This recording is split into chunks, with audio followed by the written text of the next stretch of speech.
For this week, you might notice government buildings and landmarks lit up in red. It is all part of a campaign to put a spotlight on substance abuse and addiction. This after a record number of drug deaths in Milwaukee. As Katie Crowther reports, more than 90% were the result of opioids.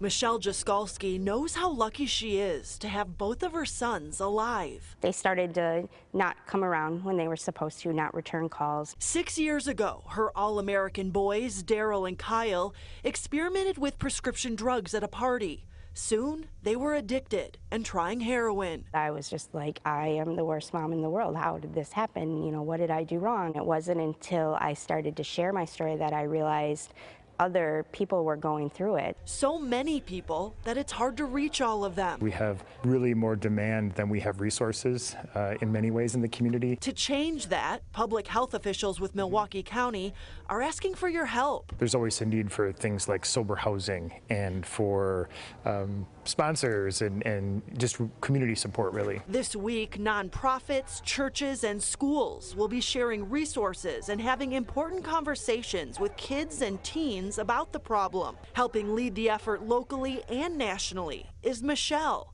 whose sons beat the odds and have been drug-free now for 10 months. I encourage people to educate themselves on the problem, you know, of course to not think it couldn't happen to them, because everyone thinks that, but it most definitely can. Katie Crowther, today's TMJ4. And as part of the Light and Unite Red Week, counselors and experts from around Southeast Wisconsin will be at today's TMJ4 this Thursday. They will answer calls and emails from anybody wanting to get help with a drug addiction or any problems. Don't forget, you can remain anonymous as your questions are answered.